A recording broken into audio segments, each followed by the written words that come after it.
नाही या घरची अब्रू विकायला निघालीस की काय? मनी अब्रू नाही म्हणजे तुमची अब्रू शिल्लक असेल असं मला तरी नाही वाटत.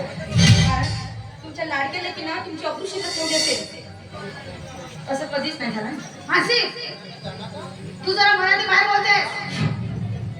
आणि ते बोलायला मला तुम्ही भाग पाडलं. जेव्हा पाहा तेव्हा नुसती मंजिरी मंजिरी मंजिरी. का ग मी मेली होती का तेव्हा? सांगा ना शोभनाताई, माझ्यासोबत दोन शब्द प्रेमाने बोलायलाही तुमच्याकडे वेळ नाही का? मी तुमची मुलगी नाही? तुम्ही मला जन्म दिला नाही की आणलाय का रस्त्यावर उचलून? तुझ्या या सगळ्या प्रश्नाची उत्तर जर मी दिली ना तर तुझ्या पायाखालची जमीन सारखे. अगं लेक आहे ती आपली आणि तिचं बोलणं सुद्धा स्वाभाविकच. माझ्या मुलीच्या लहानपणापासून आपण त्या कार्टीचेच जास्त लाड पुरवलाय. कधी विचारच केला नाही माझ्या मुलीच्या भावनांचा, तिच्या इच्छा आकांक्षांचा. मग ती तर आपल्याला प्रश्न करणारच. अनु बेटा या बाबतीत चुकलं बाबा तुम्हाला क्षमा करावी मी इतकी मोठी नाहीये बाबा. तुम्ही किती प्रेम करता याची प्रचिती आली मला. मला वाटलं होतं मंजिरीच्या गैरहजेरीमध्ये तुमच्याकडून मला भरपूर प्रेम मिळेल. आईच्या ममतेने आणि बाबाच्या प्रेमाने मी भरवले. असं काहीच झालं नाही. उलट माझ्याबद्दल तुमच्या मनात द्वेषच चालतंय. नकोच आहे का मी तुम्हाला? सांगा ना, नकोच झाली आहे का?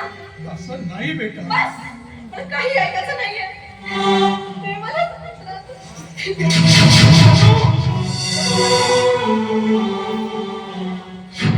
शोभना तू तिच्याशी असं बोलायला नको होतीस. द्या तुम्ही मला दोष द्या.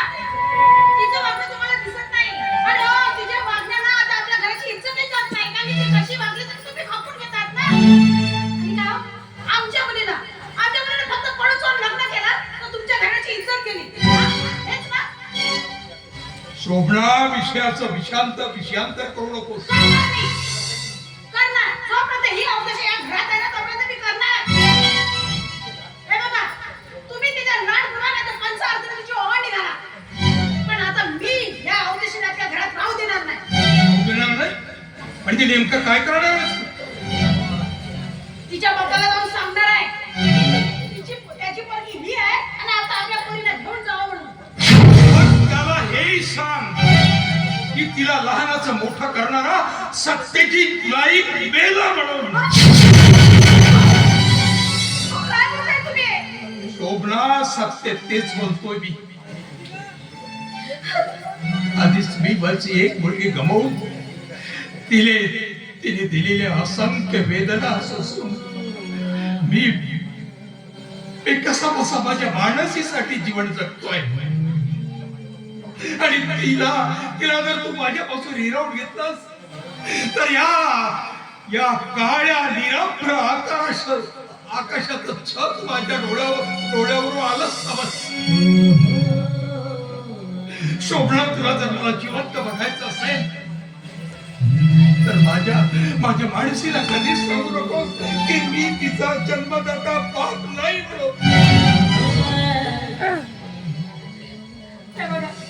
तुमच्यासाठी वाटेल ते करायला तयार आहे.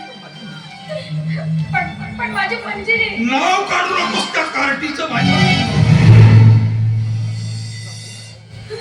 शोभना मला सांग तुला कोण हवंय? ती नालायक मंजिरी की हा तुझा नवरा सत्याजित नाही? बघा आधी तुम्ही नंतर मंजिरी. नाही, जिथे मंजिरी असेल तिथे मी नाही. मग विचार कर.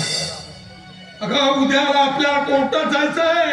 उद्या त्या मंजिरीने आपल्याला कोर्टाची नोटीस पाठवली आहे. तेव्हा तुला ठरवायचंय की तुला कोण हवंय.